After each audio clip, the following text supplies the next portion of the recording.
And finally, may kapihan tayo ngayon. And our guest for today, nag-deliver ho siya ng kanyang chairman sa progress report kahapon tungkol doon sa findings ng Blue Ribbon Committee sa ginawang series of investigation sa flood control anomalies. Let us all welcome the chairman of committee of the Blue Ribbon Committee and Committee on Accounts, Senate President Pro Tempore Panfilo Lacson. Hi sir, magandang umaga po. Good morning, Sally. Good morning to all. Yung kahapon, synthesize lang namin yung partial committee report. No? Hindi talaga kasi kung lahat, alam nyo naman, more than 400 pages. So, yun. I'm ready for your questions. So, sir, after nyo na ma-present yung chairman's progress report, ano po yung expectation ninyo? Do you think there will be more Blue Ribbon Committee members na makukumbinsi na po na mag-sign doon sa partial committee report? Hopefully, kasi yung challenge is now on them. Ano? If they want to interpolate me, if they want to amend or introduce amendments, if they want to modify, or even if they want not to adopt the partial committee report, then they should sign and get on with it. Ano? Hindi pwedeng nakabiten forever.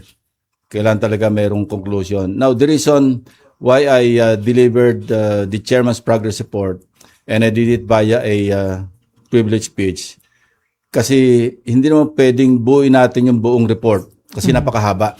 Yung kahapon nga lang, partial committee report lang, pero hati na nga yun, yung tinapos natin as far as the 7th or 8th hearing, almost 1 hour na eh. So, you can just imagine kung full report, baka abutin tayong 2 oras sa sponsorship pa lamang. So it was done not without reason and intent. So, once you gathered enough signature, immediately, sir, i-report out nyo na ito sa plenary? Yes, hindi na yung ganitong parang synopsis or synthesis, kundi yung full content doong partial committee report. Para na sa ganon, maging mas productive at saka mas exhaustive yung deliberation, yung interpellation. So we can decide once and for all, at least the majority members of the Senate, not just the committee members, kung ano yung portions na i-adapt, kung ano yung portions na i-delete, or i-adapt or i-delete altogether. Pero sir, yung pinaka-highlights ng partial committee report, halos nabanggit na po yun doon sa chairman's progress report kahapon. Yes, yun yung mga distinct parts from the original. No? Pinili talaga namin yung hindi maapektuhan yung wholeness ng partial committee report. Kaya mga highlights yun. Particularly, kaya sabi ko nga, di ba, reform and referral package. Kasi kasama doon yung mga list of possible legislative proposals, like strengthening the Ombudsman and the DOJ. Sa Ombudsman, kasi ako coming from my previous life as sa law enforcement or as a law enforcement officer, hindi lamang yung parang preventive or yung parang remedial, kundi kailangan meron din punitive na aspect. In so doing, kung may punitive, it will serve as a lesson or warning to the others who may have the capacity or potential to commit the same crimes or the same misdemeanors. So sir, i-copy furnace nyo na ba yung Ombudsman at DOJ o nag-request na ba sila ng copy? That is the next move. Moving forward, pinaprepare ko na yung transmittal letter to the Office of the Ombudsman para ibigay sa kanila yung lahat, all the pieces of evidence gathered, documentary, testimonial, even the TSNs. Kasi at least now, it is a matter of public record because nailabas ko na via a privilege speech, so nasa record na yan. Whereas before, kung nakatago yung draft committee report at hindi naman nare-report out, wala. No? I might be violating some rules of the Senate. So, isa rin yung reason kung bakit minabuti kong i-report out by way of a privilege speech para magamit naman ng Ombudsman o ng DOJ yung mga iba na wala pa sa kanila. So, for now, sir, walang bagong BRC member ang nag-express na ng intention to sign the partial report? Wala naman nag-indicate as of yesterday or as of now as we speak. Sir, according to Senator Jinggoy Estrada, hindi naman daw masama ang kanyang loob, pero kung napagbigyan daw siya na makapag-interpolate sa inyo kahapon, ang itatanong daw niya, una, kung alam nyo na daw sino yung mastermind sa flood control anomalies. At pangalawa, sapat daw ba yung isinole nila dating DPWH Undersecretary Bernardo at Henry Alcantara na ngayon ay mga state witness doon sa flood control anomalies? Kasi kung pinagbigyan ko siya and I yielded the floor, I would be very inconsistent. Kasi sinabi ko na until then or until I gather the necessary signatures para makapag-report out ako, I'm not yielding the floor. So, tinransfer ko lang yung responsibility sa kanila. Kung gusto nyo pag-usapan natin na masinsinan nito, pumirma kayo.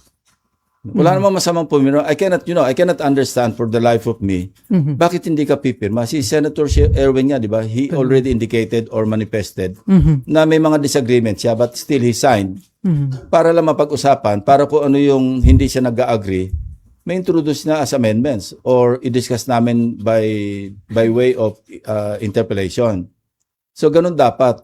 So, kaya hindi ko maintindihan, pwede ka rin naman magpirma na hindi ka sang-ayon, altogether, nag-dissent ka, at least pumirma ka. So, talagang mahirap maintindihan.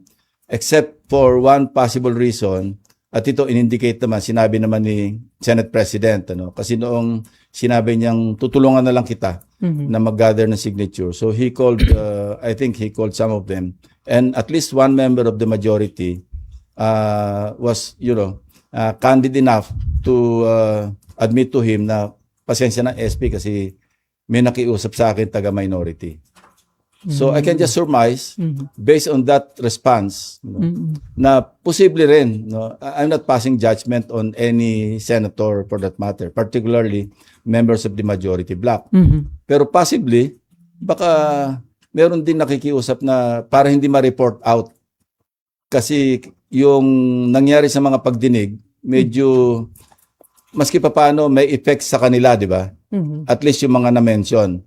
So kung i-report out pa ito at mame-mention na naman, yun lang ang iniisip ko. Kaya possible na, hindi lang possible, talaga may nakiusap at least one from the minority, nakiusap sa at least sa isa sa majority na kung pwede wag magpirma.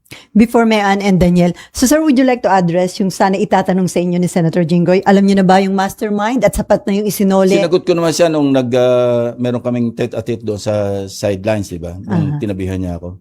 Sabi ko, hindi mo naman mapipinpoint ang nag-iisang mastermind sa buong the whole caboodle, Dahil, well, sabihin natin merong mastermind sa isang lugar.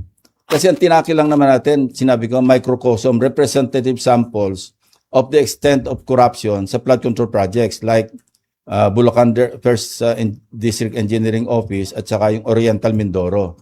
Now we intend, and as we are now gathered here, tuloy naman yung mga teams na sabi ko mag-extend kayo hanggang Visayas and Mindanao para lang makita natin how widespread yung corruption pagdating sa flood control projects. Ang next way forward also is to scrutinize yung mga, di ba pinakita rin namin, scroll namin yung mga letters from different lawmakers, congressmen and senators requesting for allocables. Kasi ang isa sa recommendation namin, alisin na natin yung allocables, alisin natin yung leadership fund altogether, saka insertions. Mag-stick na lang tayo sa mandate talaga ng lawmaker or legislator na mag-legislate, hindi yung mag-insert ka only for the purpose of or the intent of implementing it para makakuha ng kickback. So isa yon. So but we will zero in on allocables that were given due course by the DPWH, pinagbigyan. Tapos further we'll zero in on the projects na pinagbigyan na merong defects, substandard. Hindi naman yung altogether, lahat ng allocables, because at that time, or even up to now, hindi naman talaga illegal yung allocables. Although I personally believe, it's not proper. It's not appropriate for legislators na magre-request ka sa agency for what? Well, probably they'll say, para sa constituents. Pero saan ang galing ang pag-aaral niyan?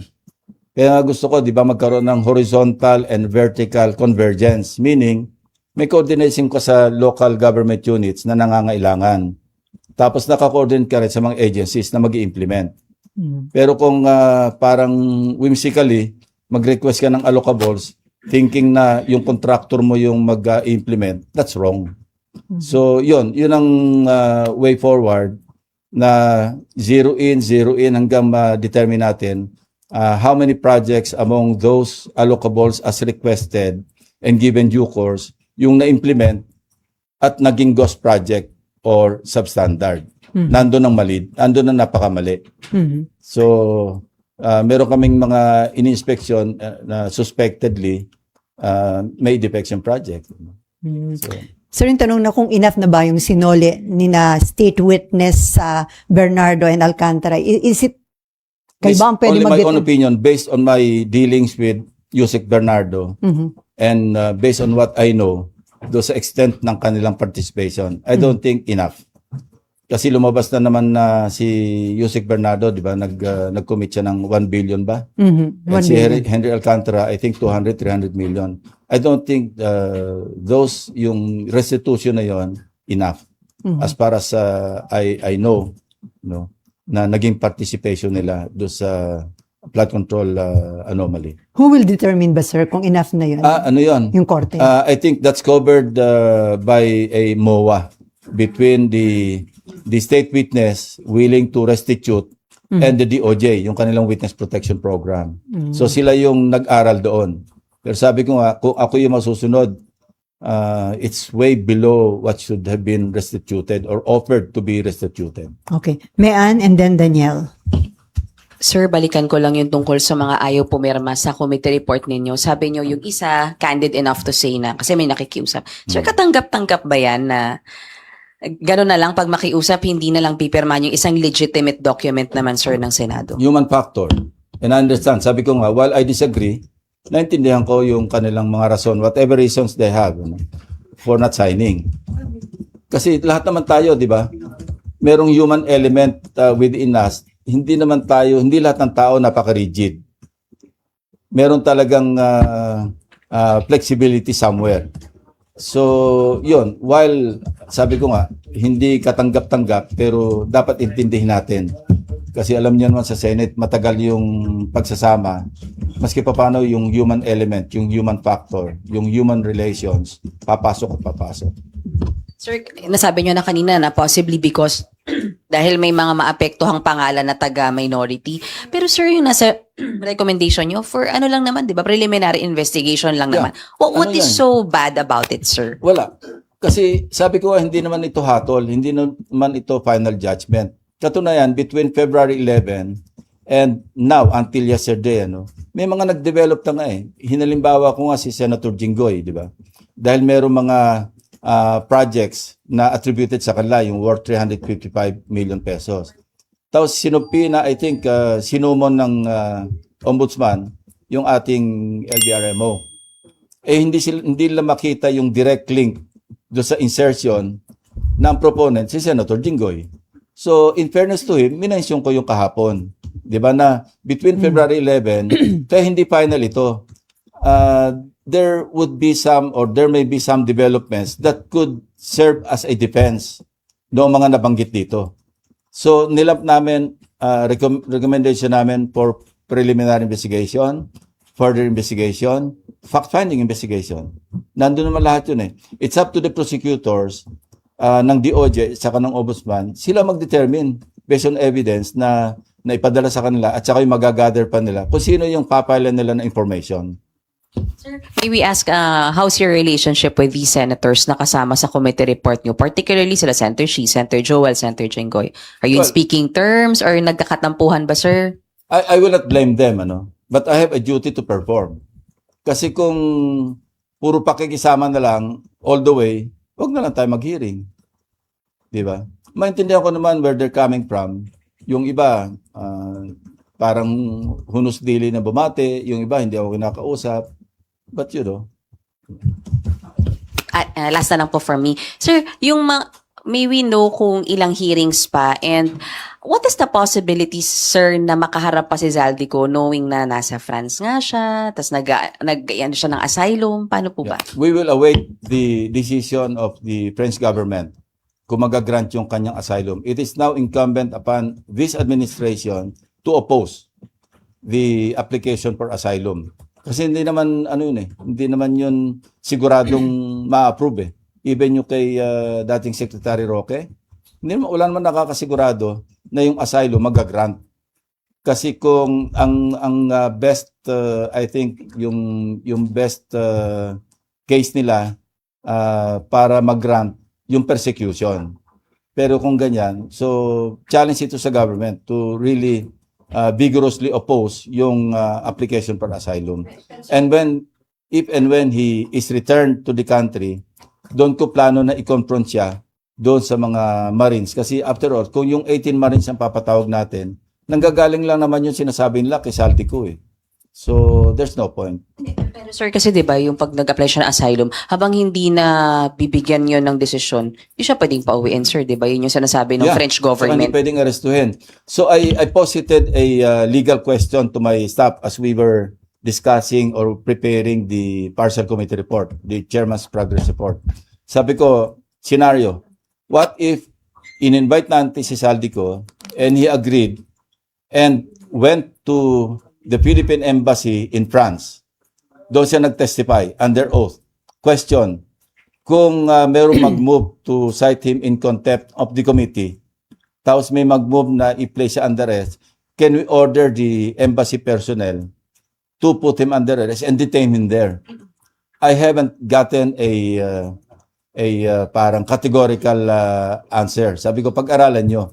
Kasi it might come to that because since Saldico knows that he cannot be arrested by the French government, so but the Philippine government, and mind you, the Philippine embassy grounds in France or anywhere in the world, any country in the world for that matter, Philippine territory yun eh.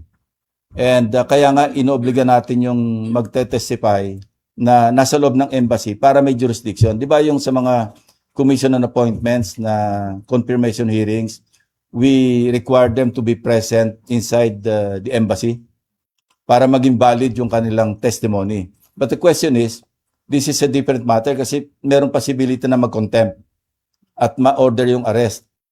So, we're still studying that, yung scenario if it comes to that. Ngayon, kung merong police attaché or military attaché na naka-assign do sa French, sa Philippine Embassy, do sa France, baka pwedeng doon i-detain hanggang that's outside the jurisdiction of the French government, di ba? French authorities, because he's being detained in a Philippine territory. But that's a good legal question to study.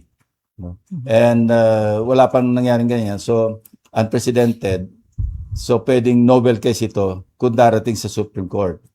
Kung valid ba na i-detain siya on orders of the Blue Ribbon Committee or the Senate President for that matter, habang hindi siya nagsasabi ng totoo or hanggang di nalilift yung kanyang warrant na i-issue ng Senate. It's under study. Thank you, sir. Okay, before Daniel and Nympha, sir, napansin lang namin kahapon sa privilege speech nyo, hindi nyo binanggit yung names ng mga nirekomendan na isailalim sa preliminary investigation, although nasa slides. Yeah, napakahaba eh. Dahil niwasan nyo lang na tumagal. Kasi nung inoorasan namin, at least 45 minutes, magro-roll call pa ako doon. Sayang naman yung mga 10-15 minutes na guguguling ko. Pwede namang i-scroll. Bahala na kayo humabol. Magtrabaho naman kayo. Akala namin iniwasan ninyo na kahit paano mapahiya yung mga nandun. Hindi naman. Kasi kung ganun ang hindi ko i-scroll yun. Diba? Iano ko na lang, sabihin ko lang, there are some legislators, both from the Senate and the House. Gaganunin ko na lang. So, yun lang yun. Kasi mahaba, rin eh. Kakapagod. Hindi naman, nakakabawas ng boses eh, nakaka-garalgal din eh. Okay, Daniel and then Nympha. Sir, pwede po pa-elaborate lang yung sinabi niyo kahapon para maiwasan yung contractor. Ano po yung nakikita niyo ngayong solusyon? Kasi knowing na marami. Beneficial owner, para hindi makapagtago sa under a corporate veil, Kasi, siyempre, hindi sila yung nakalista as directors. Pero kung magpapasa tayo ng batas na being the beneficial owner, na alam naman na maililing sa kanya yung contractor, yung corporation ng contractor, pwede na silang habulin. Basta malink lang, sir. Basta ma-prove na actually, ikaw may-ari niya, nilagay mo lang sa kamag-anak mo, nilagay mo lang kung sinong dami mo. Kung gano'n. Sir, sorry hindi ko lang kung gusto niyo sagutin to. Pero may patutsada po kasi si Senator Marcoleta kahapon sa inyo, yung tungkol daw sa sinabi, parang inahangaan daw niya kayo dati. And then parang nagbago daw kayo. Gumuho daw yung kanyang paghanga sa inyo. Alam Inalagay nyo, kayo sa pedestal.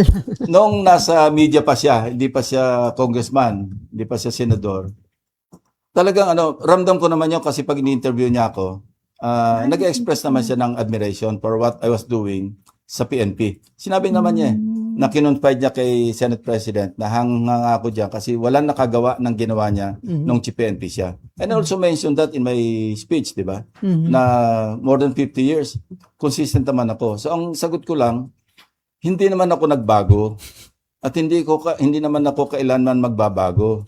Ang nagbago si Senator Marcoleta kasi nawala siya sa hulog. Hindi na siya in sync with reality. Hindi ko alam kung bakit. Kasi alam naman natin, di ba, sa balik-taktakan, parang wala sa katwiran madalas. Sinabi ko na nga na until then, until I gather the necessary or the majority signatures, I'm not yielding the floor. Tatayo pa rin siya, sasabihin niya na unusual. Sana kung nag-aral siya, nagbasa siya sa Senate Archive, na hindi unusual yon. That's one of the usual occurrences sa Senate na any senator may not grant to be interpellated. Di ba nga minention si Senator Miriam, sponsorship speech, not even a privilege speech. Nag-co-sponsor siya sa reproductive health. Andito rin ako noon But she refused to be interpellated. Yun ang medyo unusual, may she rest in peace. Pero nag-sponsor ka, at least man lang, ma-interpellate ka. Pero that's still, bottom line, that's her right not to be interpellated. So what more a privilege speech? At saka sa akin naman, hindi naman absolute na ayoko magpa-interpellate. Gusto ko lang, mag-share tayo ng responsibility. Magpirma kayo, di-interpellate niyo ako till the kingdom come. Pero so nagsimula ba na maging kontra-fellow niyo si Marcoleta nung palitan niyo siya as Blue Ribbon Committee Chairman? Simula nung kami, yun ang pinag-ugatan ng pagiging BFF namin dalawa. Parang, ewan ko lang sa akin lang ito, parang hindi niya matanggap na napalitan siyang Blue Ribbon. Kasi alam nyo, nung nagpo-form kami sana, nasa minority kami noon, kami 5. Senator Soto, Senator Lawrence, Senator Mix, Senator Risa, and ako. Tawagan namin sarili namin sa Munti Pangarap, Mythical 5. Kami minority. But of course, before the session opened, yung 20th Congress, siyempre, kinakausap namin yung mga ibang pwede naming ma-recruit para pag open ng session, si SP Soto yung maging Senate President. One of them, si Senator Marcoleta. Dalawa lang yung kanyang parang non-negotiable. Blue Ribbon and Justice. Sabi namin, go.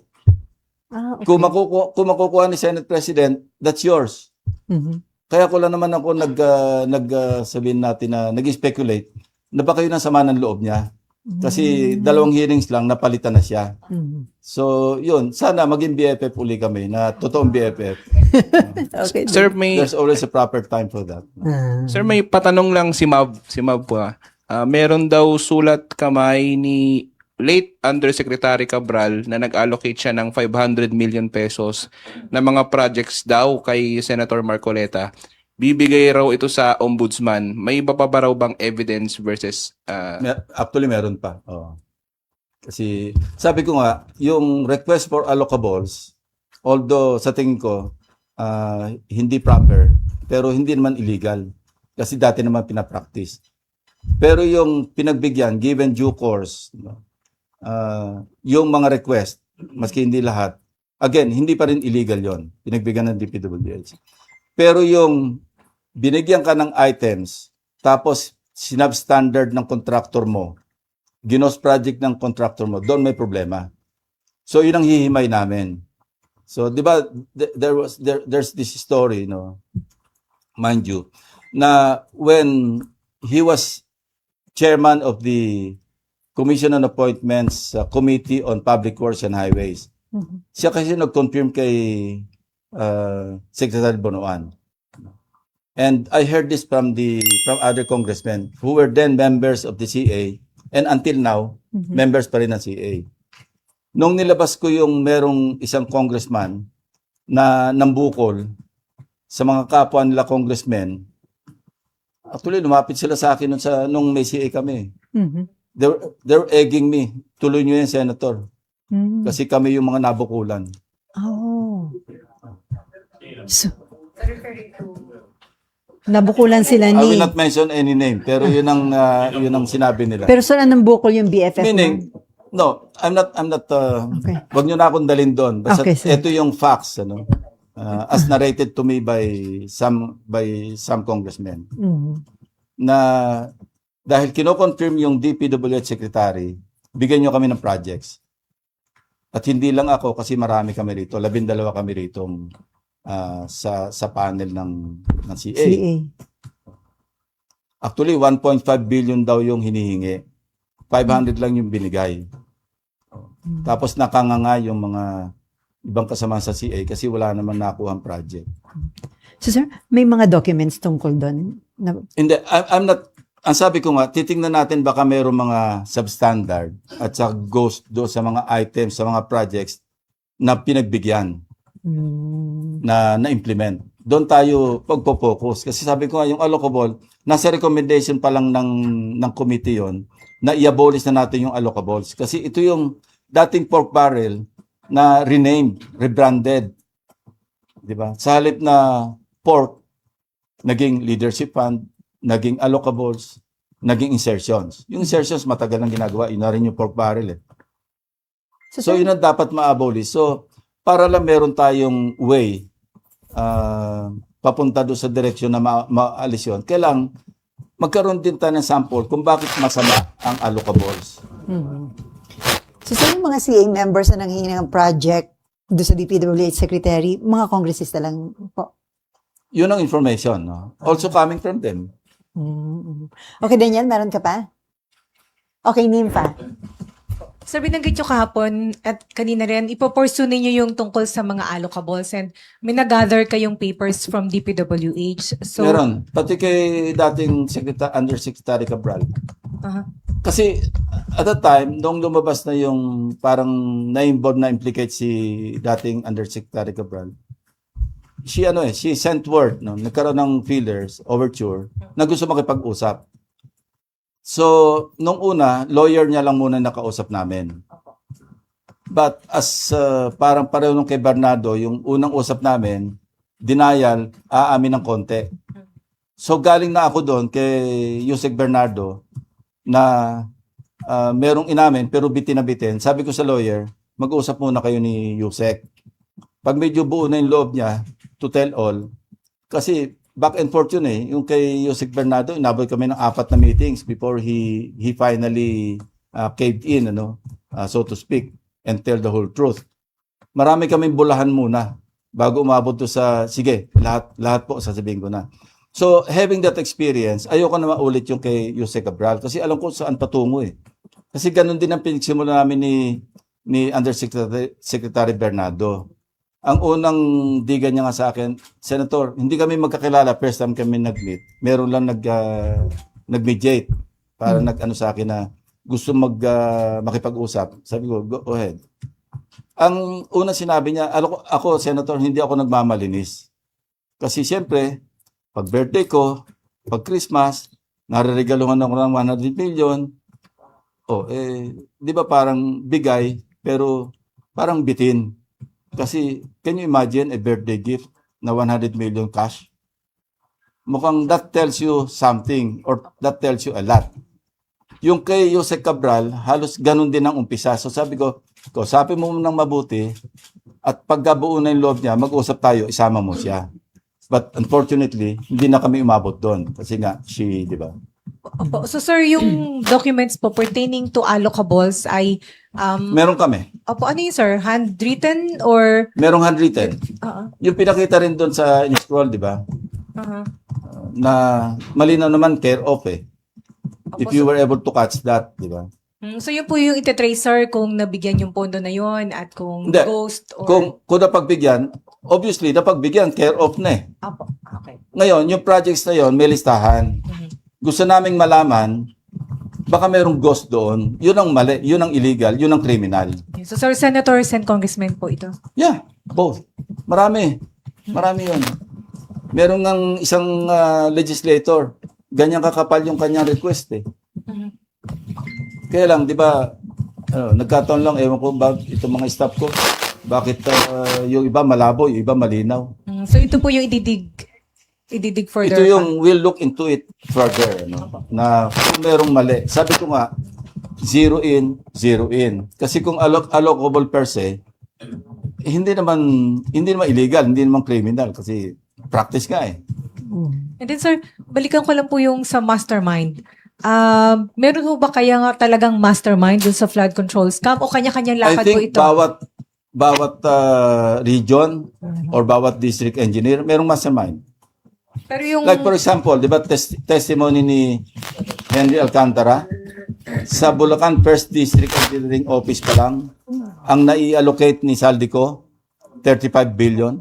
Kaya nga nakiusap siya, hanap po kami dyan sa karating probinsya, yung ibang mga DEOs, kasi baka ma-obvious na tayo na lumolobo na dyan sa Bulacan.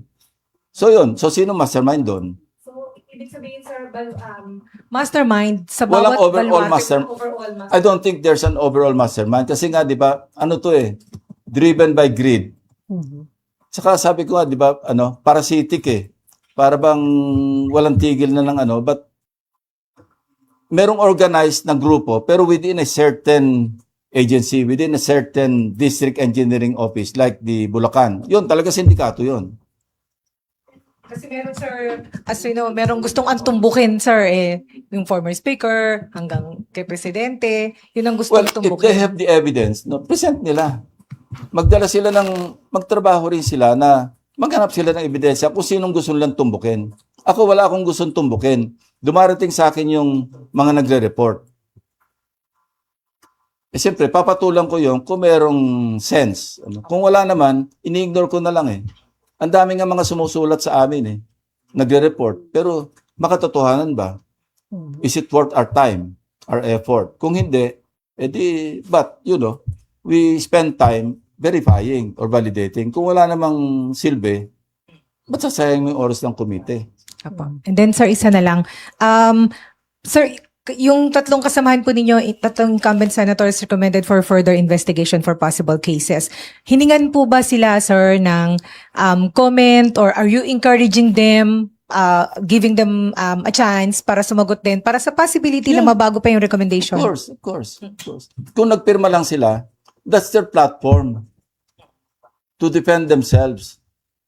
Habang nag-interpolate, di sabihin nila, hindi totoo yan kasi ito, kaya baka pwedeng strike out natin dyan sa record ng committee report or partial committee report, yung portion na ako nire-recommend.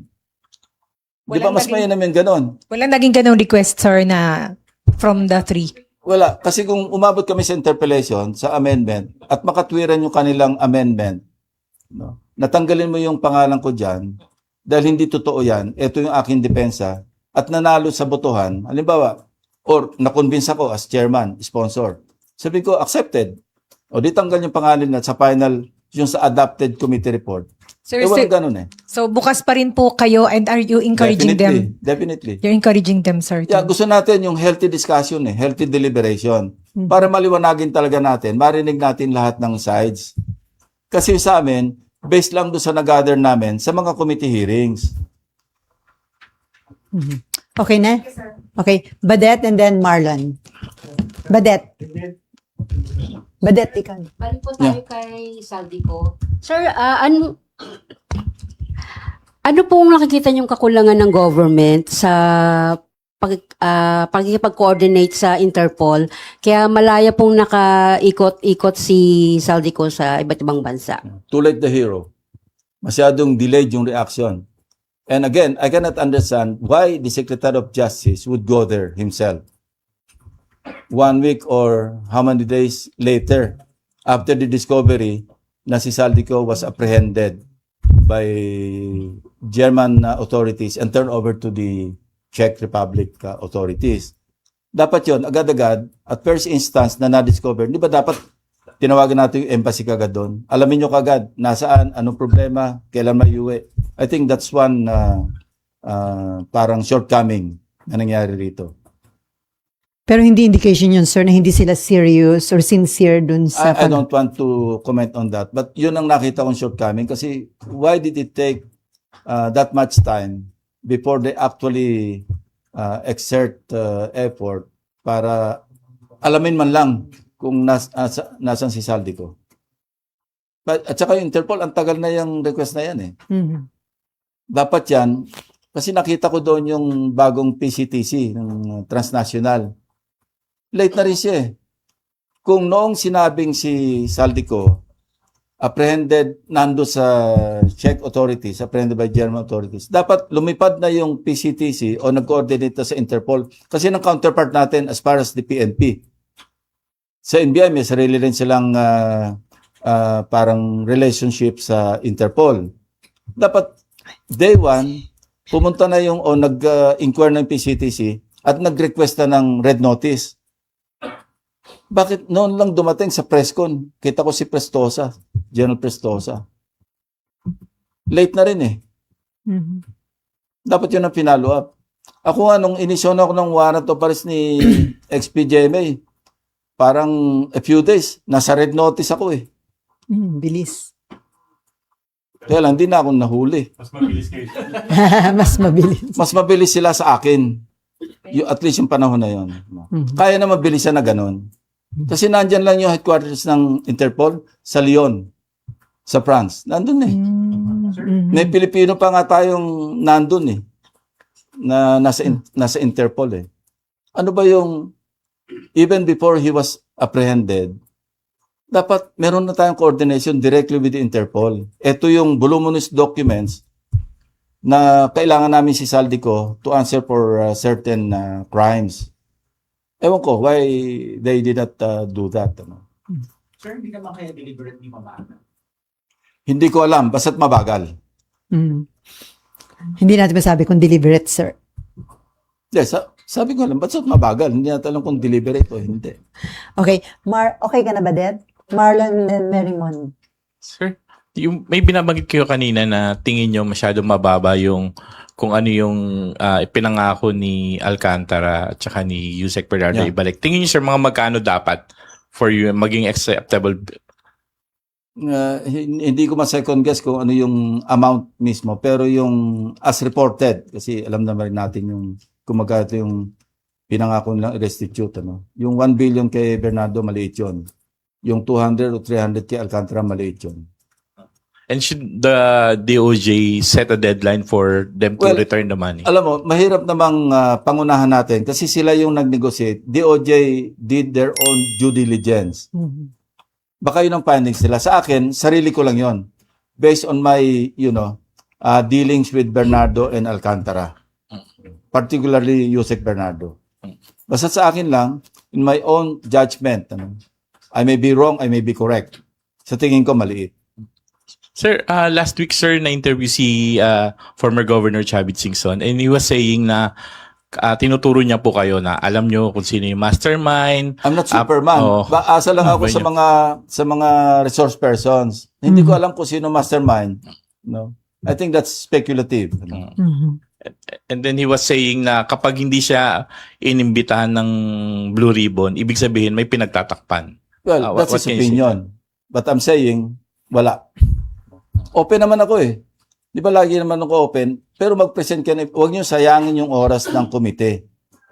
Kung meron kayong pinanghawakan, pwede kayo mag-attend. Look, we requested him to send or submit his draft affidavit. Yun lang ang request namin eh. Hindi Wala pa naman rin. nagsasubmit. Sir, Kasi ayoko na maulit yung kay Orly Gutesa na doon mismo sa hearing, kino-coach. Ang pangit ng pangitain eh. Mas maganda yung pulido, may hawak kaming o kung sino man ng draft affidavit para tukoy na yung tanungan. Hindi yung nawawala yung page. Tapos iko-coach.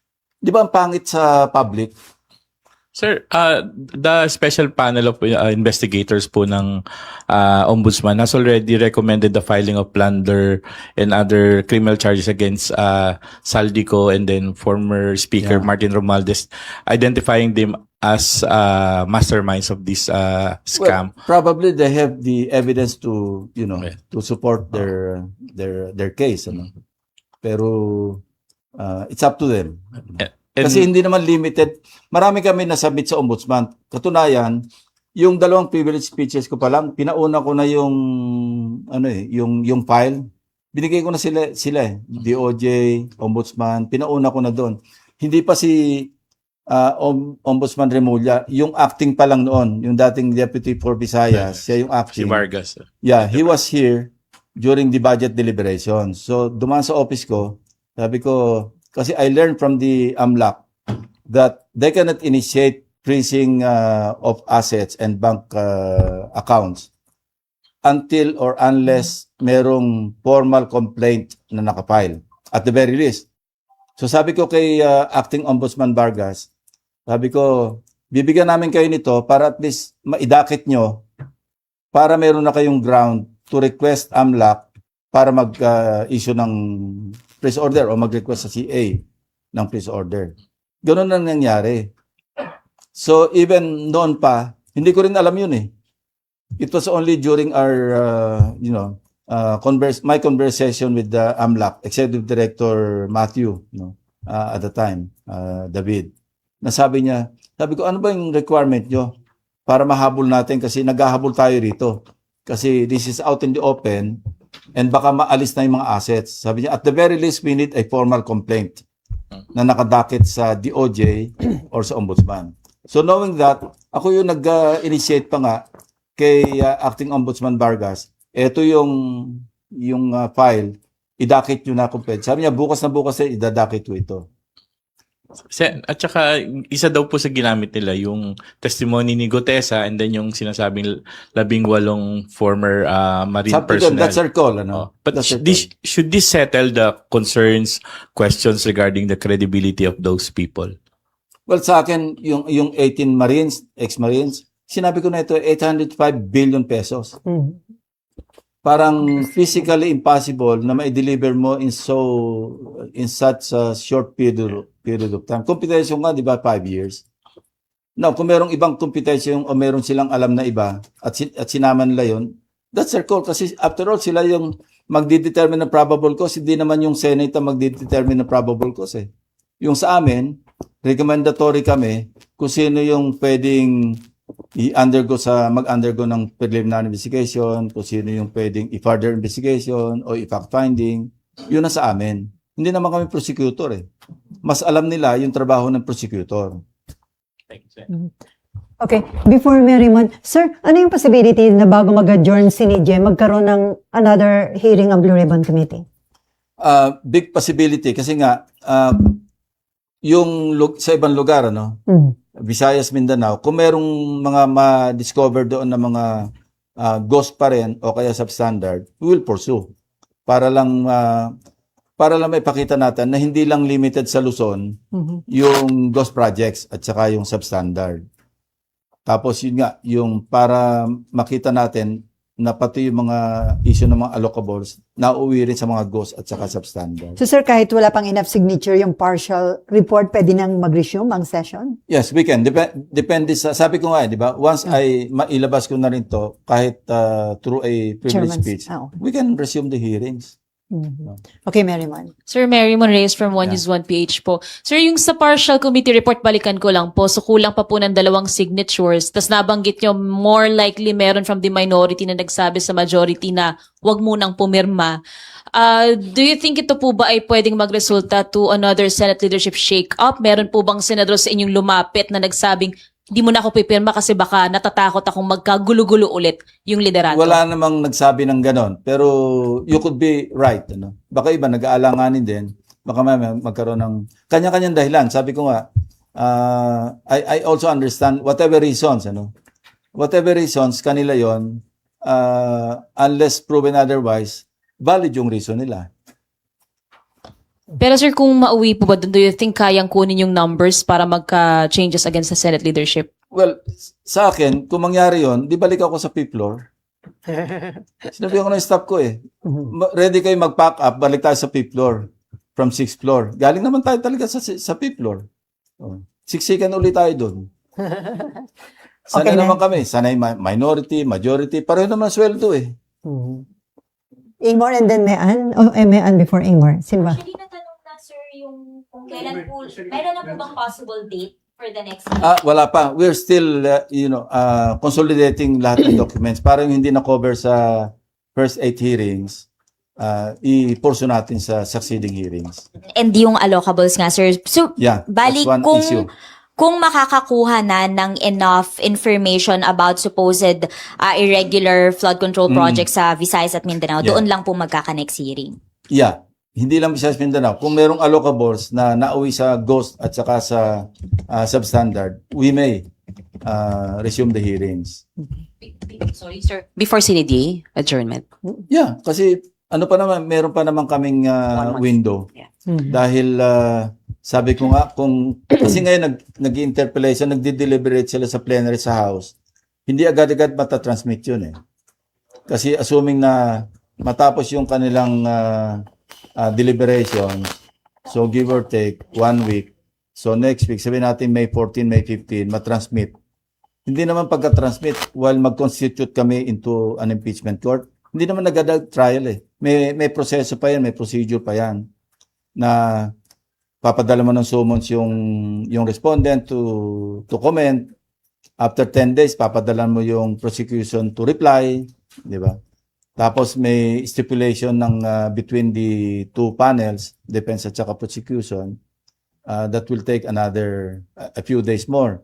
So yung calculation namin, kung halimbawang mga middle of May, may transmit, parang nasa mga, I think makapagbakasyon pa kami after ng break. May chance pa. Na hindi pa magta-trial. Sir, napunta tayo sa impeachment. Earliest po, sir, ng trial. Mahirap Possible. mahirap Kasi hindi natin alam nangyayari sa House Hindi nga natin alam kung magkakaroon ng 1/3 votes doon Sir, before lang ako bumalik sa impeachment, sir, yung walang overall mastermind, sabi nyo, why do you say that na walang talagang isang malaking taong nag-uudyok at nagko-command sa mga to, kundi regional mastermind lang? Based on evidence. Based on evidence. Walang isang taong pwedeng mag-command sa lahat ng RD. No? Not even the DPWH secretary na ito. Merong mastermind. Sa Bulacan may mastermind. Sa Mindoro may mastermind. Pero may mga interlocking parang interventions na maglagay ako dito sa region mo, meron ako dyan. Isang tao, maglagay ko sa region mo, meron ako dyan. Merong ganon. But sir, kung si Zaldico yung nag-aalat ng karamihan sa pondo, Siya yung apro Opo, ano pong tawag sa kanya? Hindi ba siya ang mastermind? Hindi siya considered as Depende mastermind? sa evidence to be presented. If it comes to that and he is identified to be the, overall parang manipulator, so be it. Pero yon, hindi mo pa rin siya ma-attribute na mastermind. Harap lang siya sa napakaraming accounts ng kaso. Meron siyang plunder sa Bulacan, may plunder sa Mindoro, may plunder sa kung saan man. Yun na lalabasan. So, series or number of counts of cases na involved siya. Pero would that make him the mastermind? I don't know. Pero yung mga regional mastermind, Pag sinabing mastermind, fully organized, parang mafia, na lahat na sa'yo susunod. I don't think so kasi merong mga hindi niya rin kayang, probably hindi ko sigurado, based on evidence, meron din talagang particular congressman, not necessarily Saldico, congressman contractor, na nagmamanipulate siya within his sphere or area of influence. Di ba? Sir, isa na lang. In case matuloy yung impeachment trial, safe to say, magsa-stop po yung hearings ng Blue Hindi. Ribbon? Kaya nga sabi namin, impeachment trial at saka yung session, simulan natin sa hapon. Para yung umaga natin libre, para yung committee hearings, not only yung Blue Ribbon, kundi other legislative, yung mga bills pending, magkaroon ng space para sa committee hearings, para ma-report out pag may session. Kaya pinag-aaralan namin yung scheduling eh. Pero ang suggestion ko, ibakante natin yung umaga. Kasi pagka ginawa nating umaga session, tanghali yung impeachment, saan sisingit ngayon yung committee hearings? Sabado-linggo? Wala kang quorum. Sir, nung time ni CJ Corona, walang hearings. Walang committee hearings, sir, diba? Session and Friday. Yeah, parang gano'n. Kasi merong umaga tapos hapon. Pero sir, Pero ngayon maraming kasi simula lang ng ano eh. Ang difference kasi noon, bandang December na yun eh. January, sir. Marami na naipasambatas eh. Ngayon, meron sa parang priority bills na hindi pa natatakel or nasa committee pa. Eh, pag hininto mo yun, di paralyzed naman yung legislative work. So, ang pinag-uusapan namin is, maski 2 p.m. to sawa, abutin tayo ng alas 10, alas 11, pero bakante yung umaga para meron tayong committee hearings. pero so nakikita nyo na magiging smooth yung proseso dito sa Senate considering na si Senator Robin Padilla, sinabi niya na role ng minority yung kumontra. So yung pag-convene pa lang sa impeachment court, sa tingin nyo may mag-a-attempt na Na-expect naharangan? na namin yun eh, na even yung convening of the Senate As impeachment as court. an impeachment court, Mhm. i-objectan yun eh. Expected na yun. Merong, Kasi nag-express na sila eh. Mhm. Di ba, ang unang-unang nagsabi nga niyan, di ba? Kukwestiyonin ko muna yung basihan, yung basis ng articles of impeachment. Mhm. Pwede ba yun? Something like that. I'm not sure kung yung pag-paraphrase ko accurate. Mhm. Oh. Di ba sinabi niya, wala pa man yung impeachment, wala pa hindi pa nag-i-start yung proseso, kukwestiyonin na yung basis ng articles. So something na dapat paghandaan po ni SP Soto as presiding officer. Yeah. We're planning to, kasi si Senator Zubiri, majority leader, hindi rin lawyer. Mhm. So we're planning to appoint an impeachment manager. Tingnan namin si Senator Kiko para lawyer. Mhm. Total, BFF din naman siya ni Senator Marcoleta. Not in the same degree, not in the same category. Pero BFF din naman sila eh. Anong role niyan? As impeachment. Hindi, parang siya yung, alam ba, may mga question of law na pwedeng interpret. Mhm. Kasi kailan kabisado mo yung rules of court, di ba? So, although, ang mananaig dito, yung rules of impeachment. Suppletory yung rules of court. So, mas mainam na yung merong lawyer do sa, si SP hindi rin lawyer, nagka-crash course nga siya. Pero mas mainam na yung lawyer na sanay sa trial. Oh. Mhm. Para more or less, masisingnalan niya man lang si SP na yung objection would be overruled or sustained, Mhm. di ba? Mas maganda na yung gano'n. So, hindi pa namin na i-take up to sa majority or sa buong Senate. Suggestion Pero pa kami lang na yun, sir. nag-uusap, sinuggest ni Senator Zubiri. Mhm. And nandun ako nang nag-suggest siya, si SP, amenable siya. Sabi ko, I also agree kasi kailangan natin talaga, merong legal mind Mhm. na talaga yung lawyer na nandiyan. Kasi tayo, mga abugago lang naman tayo na pamisa-misa nakakatsamba. No? Kasi sa majority, isa lang po abogado, sir, di ba? Senator Kiko lang. Si Sa majority. Santopia. Ay, Opia. Ay, okay. Marlon and then Daniel and then Merimon. Kasi hindi naman pwedeng parang walang majority leader naman sa impeachment court eh. So, ang sinabi ni Senate President, pwede tayo mag-designate ng impeachment manager na senador. So, paano yun? As impeachment manager, Senator Judge pa rin siya. Parang siya yung magsi-shepherd nung, aside from the Senate President, the presiding, parang siya yung bastonero sa floor. Mhm. Di ba? Pero parang majority leader. De facto, parang gano'n. Pero Senator Judge pa rin siya. Of course, of course. Okay. Hindi naman siya pagpapakita ng bias kung siya yung yung orderliness, di ba? Parang Magtitimon. Timon, no? Parang may manggugulo, siya yung parang, hindi, dito muna, doon muna. Parang yung orderliness ng trial. Mhm. Marlon, Daniel, and then Merimon. Sen, napag-usapan na po ba ng leadership? Kasi you were saying before na baka mga June pa mag-start yung mismong trial Ano ko kung lang yan, sakasakali. based lang sa yung 10 days, 5 days, Yes. preliminary conference, based lang yon, inestimate lang namin yon. Baka nga abutin pa ng July. Baka umabot ng July. July. Yeah, and if Baka that first week of July. and if that happens Okay. po Yung trial Sen, proper, Apo. And if that happens po, Sen, definitely maaabutan niya yung budget season, yung budget call. Napag-usapan na po ba yan ng leadership? Paano Yeah. niyo i-juggle yung Kasi yung experience namin kay ex-CJ Corona, parang 40 days. Ewan ko. Hindi. December hanggang January or February. February, March, break. Mga 4. May nag-ruling. Oh, so, ilan yun? mga 4 5 4 months. 4 months. 4 months. So, Aabutin. so, kung umabot, I'm sure makapag-adjust kami sa schedule eh. Mhm. Kasi wala namang hard and fast rule kung anong susunding schedule ng impeachment court eh. Nakalagay sa rules dun eh, yung rules of impeachment. Ano eh, parang nandoon yung schedule na daily at 2 p.m. pero para sa discretion pa rin ng impeachment court. And kahit naka-break. Well, even the Supreme Court, even the Sandigan Bayan, may break sila eh. Di pa, minsan, summer break, sa Baguio nga sila Summer nag-conduct ng mga session, ano yes. nila. Oh. So, I think, entitled din naman yung impeachment court na hindi naman yung parang sagaran. Okay, Danielle. Wala naman nakadetain eh. Wala naman na-impede na liberty. Mhm. Hindi, ang ibig ko po sabihin, Sen, pwede pong magkaroon ng impeachment proceedings kahit na naka-CNJ adjournment yung Yeah. yes. Basta Yeah. nag-start, Mm. makapag-convene.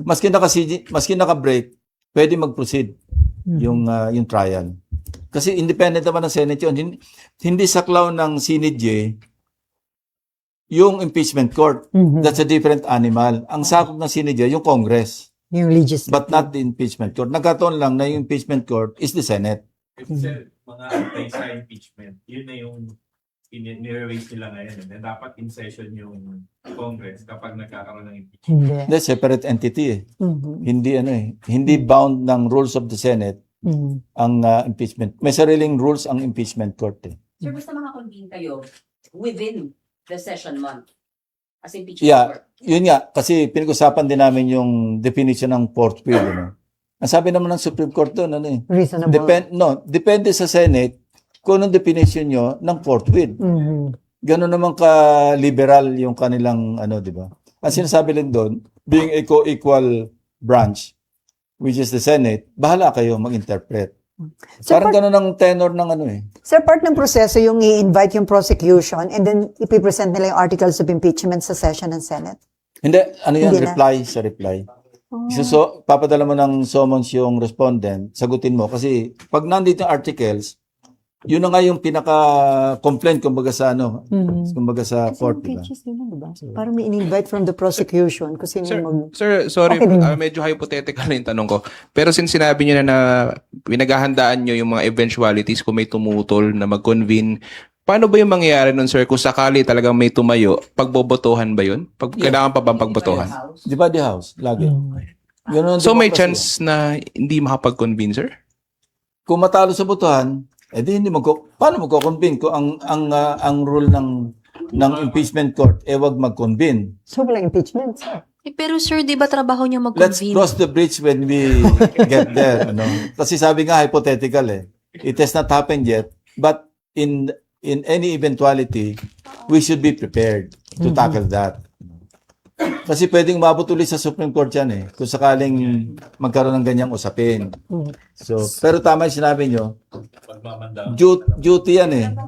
Constitutional duty, as a matter of fact. Sir, sorry. So, yung hindi ba- mag-o-object, sir, dapat may matinding argumento kung bakit nag-o-oppose. Yes, and he or they must be able to convince the majority to vote in their favor. And kung gano'n na mangyari, it's on them, na sila yung sumagot sa taong bayan kung bakit ayaw mag-convene. Pero, Yung minority na talo sa botohan, wala namang magagawa yun eh. Kasi majority nga yung nagro-rule eh. Mary Mon, okay. Pero sir, kung ulit yung nangyari last year, magkaroon ng ruling ng Supreme Court. May president na kayo last year, sinunod nyo yung ruling ng Supreme Court. Yeah. Ako, ganun ang attitude ko eh. That will have to be followed again kung maulit yung nangyari. Kung TRO, pag-uusapan namin. Pero kung Kung Kung susundin namin yung TRO o hindi. Kung pending yung petition, I don't think we should stop based on a pending petition before the court. Hanggat walang ruling. Kung may temporary restraining order, which I think is unlikely, no? Mhm.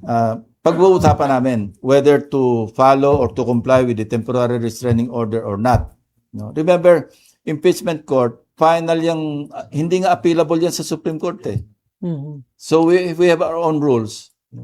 We are sabihin natin co-equal. So, pero pagbobotohan namin yung committee aro, sundin ba natin to o hindi? Mhm. Sir, yung convening,